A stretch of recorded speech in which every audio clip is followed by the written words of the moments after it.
तो today we are going to start matrix. तो matrix start की जा रही है। तो मैट्रिक्स जो है सिलेबस है गेट का। तो सिलेबस है गेट। तो गेट 223। तो जो गेट का सिलेबस जो डिज़ाइन किया गया है इंजीनियरिंग मैथमेटिक्स, तो उसमें आपका सबसे पहले आता है लीनियर अलजेब्रा। क्या आता है? Linear algebra. तो जो आपका है linear algebra, linear algebra, linear algebra, linear algebra. तो लीनियर अलजेब्रा और आपका कैलकुलस है, डिफरेंशियल इक्वेशन है, कॉम्प्लेक्स वेरिएबल और प्रोबेबिलिटी, इतने टॉपिक जो है गेट की मैथमेटिक्स में हैं। तो उसमें से सबसे पहला टॉपिक आता है आपका लीनियर अलजेब्रा। सबसे पहला टॉपिक क्या आता है आपका? Linear algebra. तो लीनियर अलजेब्रा जो है आज स्टार्ट किया जा सकता है, ये मैट्रिक्स के अंदर ही है। तो लीनियर अलजेब्रा जो है आपका कि linear algebra is the branch of mathematics. Linear algebra is the branch of mathematics which content only two things, which contains only things। तो फर्स्ट आपकी आती है मैट्रिक्स। फर्स्ट क्या आती है? फर्स्ट आपकी आती है मैट्रिक्स और सेकंड थिंग आपकी आता है वेक्टर। सेकंड आता है आपका वेक्टर। सेकंड आता है वेक्टर। तो अब मसला ये है कि अब आ गया मैट्रिक्स। तो अब स्टार्ट हो रहा है, क्या स्टार्ट हो रहा है आपका? मैट्रिक्स। तो अब मैट्रिक्स आपका स्टार्ट हो रहा है। तो सबसे फर्स्ट ऑफ ऑल सबसे पहला क्वेश्चन जो आपका बनता है कि what is matrix? What is matrix? तो अगर आपसे कोई पूछ दे कि मैट्रिक्स क्या है, तो मैट्रिक्स क्या है, तो मैट्रिक्स का नाम सुनते ही आपके दिमाग में कुछ एक बिग ब्रैकेट याद आता है। आपने 12th वगैरह में पढ़ा होगा मैट्रिक्स के बारे में बहुत ज़्यादा। तो आपको मैट्रिक्स का अगर कोई पूछता है कि मैट्रिक्स क्या है, तो आपको कुछ भले याद आए या ना आए, बट आपको बिग ब्रैकेट जरूर याद आ जाता है कि मैट्रिक्स में कुछ ऐसा होता था। तो मैट्रिक्स जो आपका होता है एक अरेंजमेंट है रो और कॉलम्स का। मैट्रिक्स जो है आपका अरेंजमेंट है रो और कॉलम्स का। तो जैसे कि इसमें आपको बताया जाए कि A11, A12, A13 और A21, A22, A23, A31, A31 और A32 डैट डैट डैट। और अगर यहाँ पे हम कह दें, अगर तुमसे कह दिया जाए AM1, AM1, AM2 that that that that, और यहाँ पे जो है ऐसे डैट डैट डैट बहुत सारे अवयव हैं। तो इसको अगर कहा जाए कि ये M क्रॉस N की मैट्रिक्स है, M क्रॉस N की मैट्रिक्स है।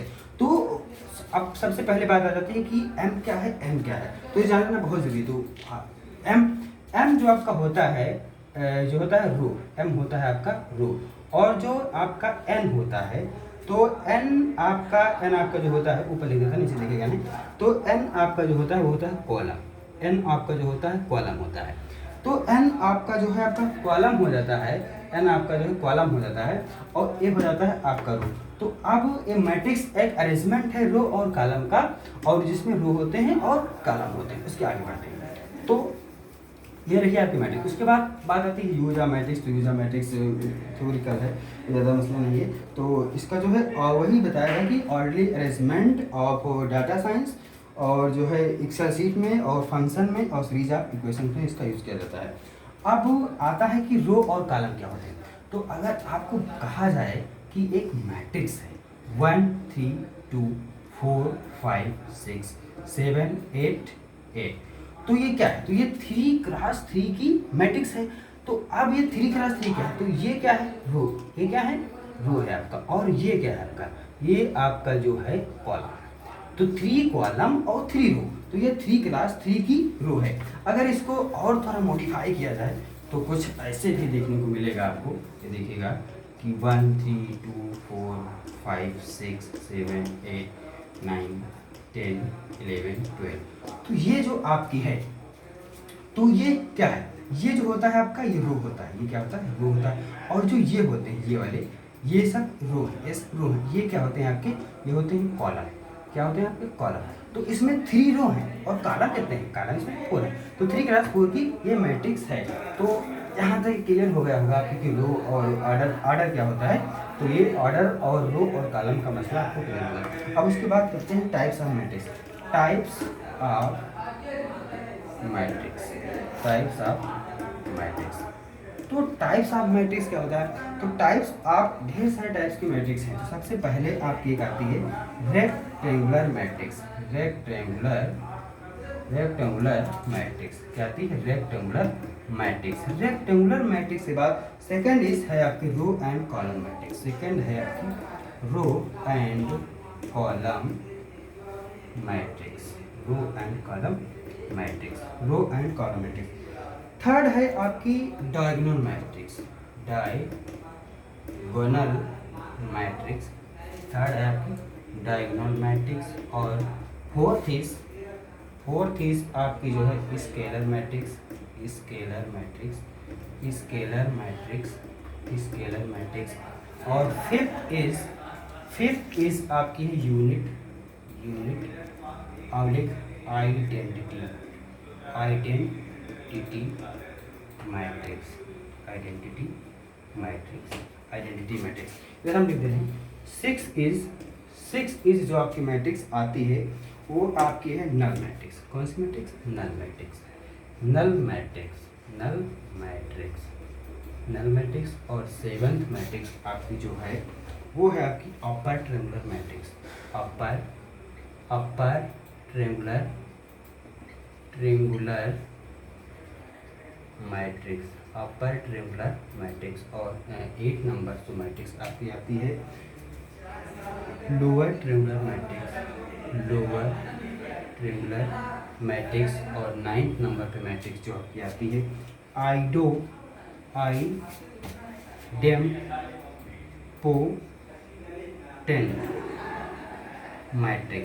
Idempotent matrix.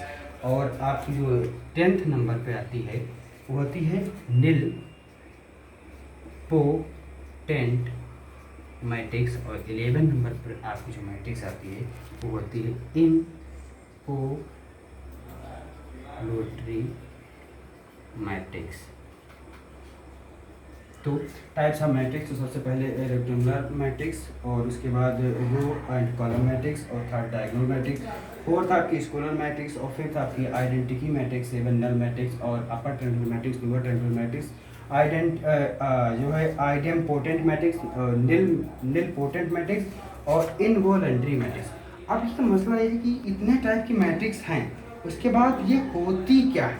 अब बताना ये है कि कैसे होती हैं। अब रेक्टेंगुलर है तो कैसे है, रेक्टेंगुलर कैसे है, ये सब कैसे हैं। तो 1 बाई 1 करके हम देखते हैं कि एक एक करके मैट्रिक्स आपको बताते जाते हैं कि कैसे हैं। देखिएगा, तो सबसे पहली बात आती है रेक्टेंगुलर। क्या आती है? Rectangular matrix. तो रेक्टेंगुलर मैट्रिक्स क्या होता है? तो रेक्टेंगुलर मैट्रिक्स, तो रेक्टेंगुलर से पता चलता है कि रेक्टेंगुलर कुछ आपका ऐसे बनता है। ध्यान से देखिएगा, रेक्टेंगुलर जो होता है आपका कुछ ऐसे बनता है। रेक्टेंगुलर ऐसे बनता है।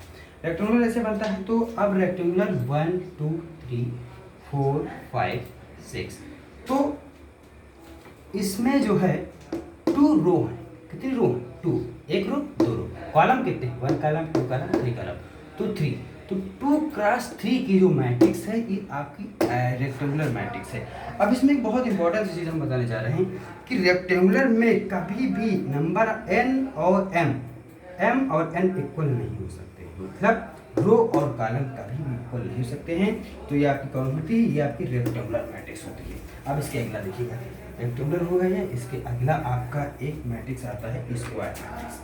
रेक्टेंगुलर और स्क्वायर मैट्रिक्स। स्क्वायर मैट्रिक्स क्या होता है? स्क्वायर का मतलब तो आप सभी लोग जानते ही हैं। तो स्क्वायर क्या होता है? जैसे कि स्क्वायर मतलब ऐसे। तो स्क्वायर हो गया आपका, तो 1 2 3 4 5 6 7 8 9, कुछ भी लिख दीजिए, तो उसमें कोई मसला नहीं। तो ये 3x3 की मैट्रिक्स है। 3 रो हैं और 3 कॉलम हैं। तो इसमें आप कह सकते हैं कि 3x3 की मैट्रिक्स है स्क्वायर मैट्रिक्स। तो इसमें सब कुछ सेम लग रहा है। तो इसमें लिखा जा सकता है, बहुत इंपॉर्टेंट पॉइंट है कि m = n होता है, तो वो आपकी स्क्वायर मैट्रिक्स कहलाती है। चलिए आगे बढ़ते हैं।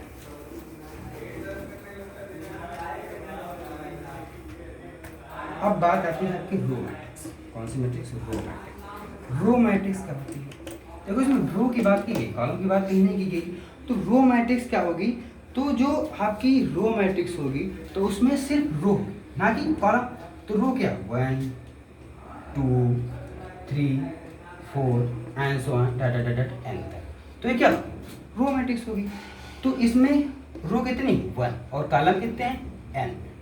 रो 1 है और कॉलम कितने हैं, ढेर सारे कॉलम, डाटा डाटा इन्फिनाइट मतलब आंसुआन एन तक।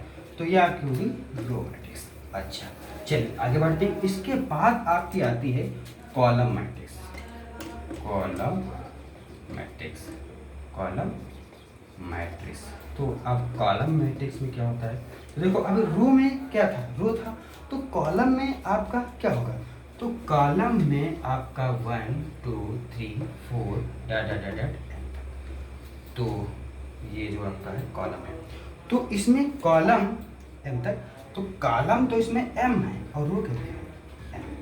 रो कितना है 1, रो कितना है 1, एक रो है, एक रो, कॉलम कितने हैं, कॉलम एक है, इसमें रो कितने हैं 1 2 डॉट डॉट एम तक। तो ये आपका हो गया कॉलम मैट्रिक्स। उसके बाद और आप देखते हैं ढेर सारे जितने मैट्रिक्स के टाइप से वो सब हम देख लेते हैं वन बाय वन। अब उसके बाद आपका आता है एक बहुत इंपॉर्टेंट थिंग है डायगोनल मैट्रिक्स, जिसको आप सब लोग जानते होंगे, डायगोनल मैट्रिक्स। अब डायगोनल मैट्रिक्स क्या होता है, तो डायगोनल मैट्रिक्स जो है, डायगोनल आप सब लोग जानते होंगे कि डायगोनल क्या होता है। तो डायगोनल जो आपका होता है, डायगोनल जो आपका होता है, जैसे कि इसमें डायगोनल क्या है, इसमें डायगोनल आपका ये है, तो डायगोनल मैट्रिक्स कहता है कि डायगोनल के सभी अवयव नॉन जीरो होते हैं, बाकी जीरो होते हैं, तो ये आपकी इसका डायगोनल मैट्रिक्स होगी। डायगोनल मैट्रिक्स मतलब डायगोनल का सभी अवयव नॉन जीरो होगा, डायगोनल के जो अवयव होते हैं नॉन जीरो होते हैं, बाकी सब अवयव सब एलिमेंट जीरो होते हैं। तो ये आपका होगा डायगोनल मैट्रिक्स। अब एक डायगोनल में बहुत इंपॉर्टेंट थिंग्स है कि जैसे मान के चलो, अगर डायगोनल से आपने इंटर में पढ़ा था कि इन्वर्स निकालना, तो इन्वर्स का फार्मूला क्या था, इन्वर्स का फार्मूला आप लोगों ने पढ़ा था जो था कि A inverse is equal to adjoint A बटे मारे, सही था, यही होता है, सब लोगों ने पढ़ा है। बट अगर आपको हम एक बहुत इंपॉर्टेंट चीज़ बताना चाहते हैं कि मान लो अगर आपकी डायगोनल मैट्रिक्स है, कौन सी मैट्रिक्स है, डायगोनल मैट्रिक्स है, तो आप उसका इन्वर्स कैसे निकालेंगे, मतलब सेकंडों में आप उसका इन्वर्स निकालेंगे। एक इम्पॉर्टेंट और शॉर्ट की है, जैसे कि मान लीजिएगा आपकी एक डायगोनल मैट्रिक्स ये है, हम लिख रहे हैं, ये आपकी डायगोनल मैट्रिक्स है, एक कितने क्रॉस की, कितने 3 क्रॉस 3 के, इसमें 3 रो हैं और 3 कोर्स हैं। एक बात और जान लीजिए, कोर्स जो है डिज़ाइन किया जा रहा है, तो ये गेट के लिए डिज़ाइन किया जा रहा है, गेट 223, गेट 223 और 224, तो 23-24 दोनों के लिए आप दे पाएंगे, आपके लिए अवेलेबल है, कोई मसला नहीं है इसमें। क्वेश्चन जो है 23-24 के लिए हैं, आगे भी रहेंगे, इसी बात नहीं, ज़्यादा चेंज सिलेबस नहीं होगा, बट 23-24 के लिए मोर देन सफिशिएंट क्वेश्चन। ठीक है, तो आपका ये आपका मान के चलो मैट्रिक्स है, ये डायगोनल मैट्रिक्स। आप अगर पूछ दिया जाए कि इनवर्स, तो inverse of diagonal matrix is inverse of its principal diagonal inverse, तो प्रिंसिपल डायगोनल इनवर्स। तो इसमें कुछ नहीं करना है, आपको हम बताया गया है कि इनवर्स का मतलब क्या होता है। अगर ए इनवर्स लिखा दिया जाए तो मतलब इसका मतलब ए लिख सकते हैं आप। तो अब सबसे पहले देख लीजिएगा, अगर डायगोनल एलिमेंट का, डायगोनल मैट्रिक्स का आपको इन्वर्स निकालना है, तो आपको कुछ नहीं करना है, आपको खाली जितना है आप देख लीजिएगा, सिर्फ कुछ नहीं करना है,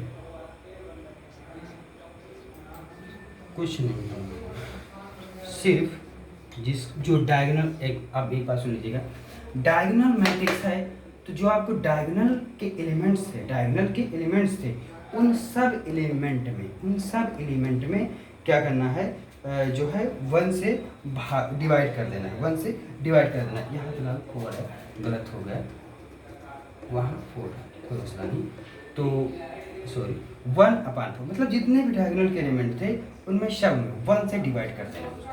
ये आपका इन्वर्स हो गया, जो कि अगर इस मैट्रिक्स को, अगर आप इस विधि, ये टेक्निक से अगर इसको नहीं आप अप्लाई कर रहे हैं, तो इस मैट्रिक्स को सबसे पहले आप माडे निकालेंगे, आप माडिया निकाल लीजिएगा, जितना भी इसका माडिया आएगा। उसके बाद इसके एलिमेंट निकालिएगा, जैसे कि A11 A12 जो आप इंटर में करते थे, आप अगर वो प्रोसेस लगाते हैं तो आपका कम से कम अगर कुछ नहीं लगेगा तो 8 से 10 मिनट आप इसमें चला जाएगा आपका। तो ये बहुत इंपॉर्टेंट थिंग है, याद रखिएगा। गेट में ऐसे शॉर्टकट बहुत ज़्यादा इंपॉर्टेंट होती है, तो शॉर्टकट ट्रिक बहुत ज़रूरी है।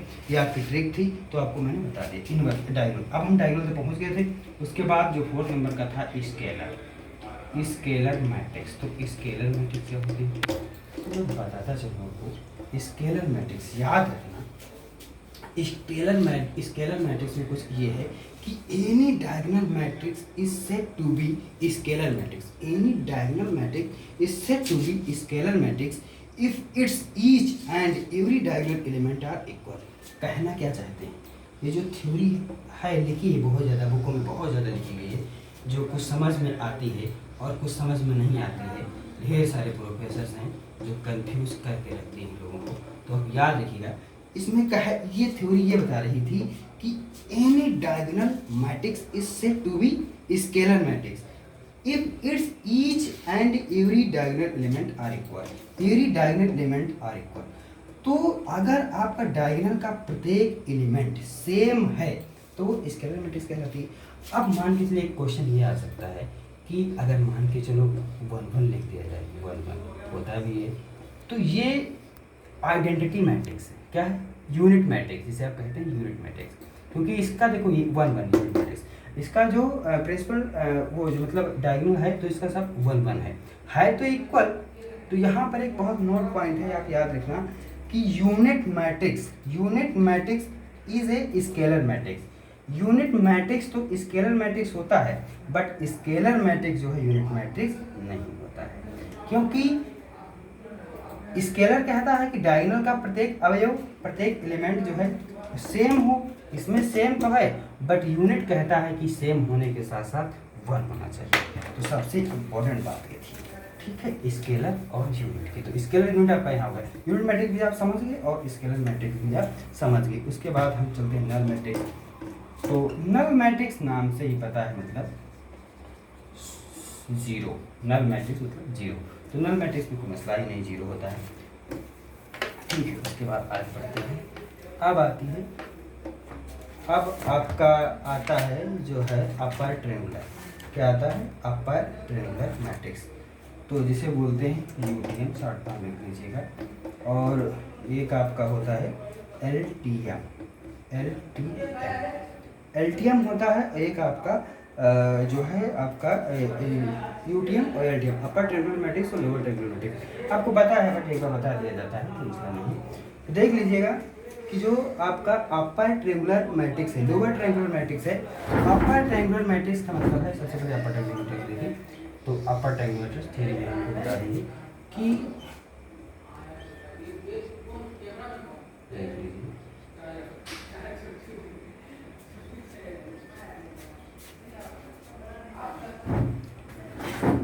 देखो एक ट्रायंगुलर बनना है, क्या बनना है?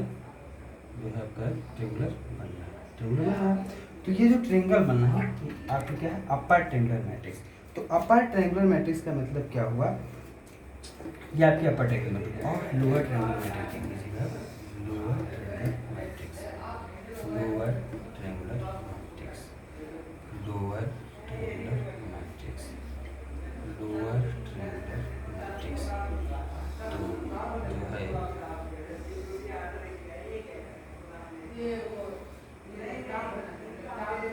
ये आपका जो है लोअर ट्रायंगुलर मैट्रिक्स है। तो लोअर ट्रायंगुलर मैट्रिक्स और upper triangular matrix, lower triangular matrix हो गया और अपर ट्रायंगुलर मैट्रिक्स हो गया। चलिए आगे देखते हैं।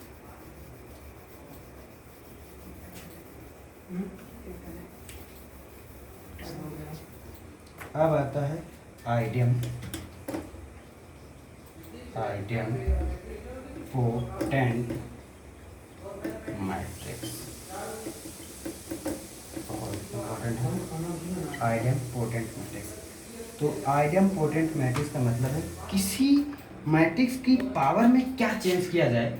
आइडियम पोटेंट मैट्रिक्स का मतलब है किसी मैट्रिक्स की पावर में क्या चेंज किया जाए कि शून्य बन जाए, जैसे कि मान लो कि ए स्क्वायर है, ए स्क्वायर इज इक्वल टू ए, तो इफ़ एनी, क्या इफ़ एनी मतलब कोई भी चेंजेस करो उसको शून्य बनाते हो, ठीक है। तो यही आपका जो है आइडेम्पोटेंट मैट्रिक्स होता है। उसके बाद आपका आता है निलपोटेंट मैट्रिक्स, निलपोटेंट मैट्रिक्स। तो निलपोटेंट मैट्रिक्स क्या होता है? निलपोटेंट मैट्रिक्स जो आपका होता है, तो A N is equal to zero, nilpotent matrix A N is equal to zero.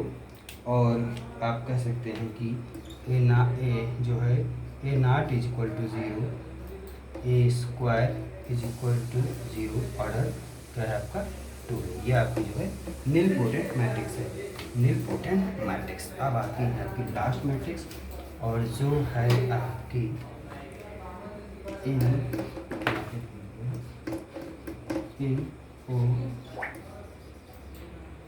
इन्वोलेटरी matrix. इन्वोलेटरी matrix क्या होती है? तो इन्वोलेटरी मैट्रिक्स क्या होती है कि इन्वोलेटरी मैट्रिक्स कहती है कि ये स्क्वायर इज इक्वल टू आई हो जाए। कोई भी मैट्रिक्स हो, कोई भी कितनी भी मतलब 2x2 की मैट्रिक्स है, 3x3 की मैट्रिक्स है, अगर उसका उसी मैट्रिक्स के साथ अगर आप प्रोडक्ट करवाते हैं, मल्टीप्लाई करवाते हैं, इज इक्वल टू आई आ जाता है, मतलब आइडेंटिटी मैट्रिक्स आ जाती है, तो वो आपकी इन्वोलेटरी मैट्रिक्स हो जाता है। फिलहाल मतलब any square matrix is A square is equal to I, involutory matrix any, और जो ए स्क्वायर मैट्रिक्स पे ही अप्लाई होता है, सबसे पहली बात स्क्वायर मैट्रिक्स पे ही अप्लाई होता है। अब एक बहुत अच्छा चीज़ आती है special real matrix, special real matrix, special real matrix. तो स्पेशल रियल मैट्रिक्स क्या होता है? तो स्पेशल मैट्रिक्स में जो मैट्रिक्स है, तो मतलब स्पेशल, अब देखो रियल एक वर्ड आया है, तो रियल का मतलब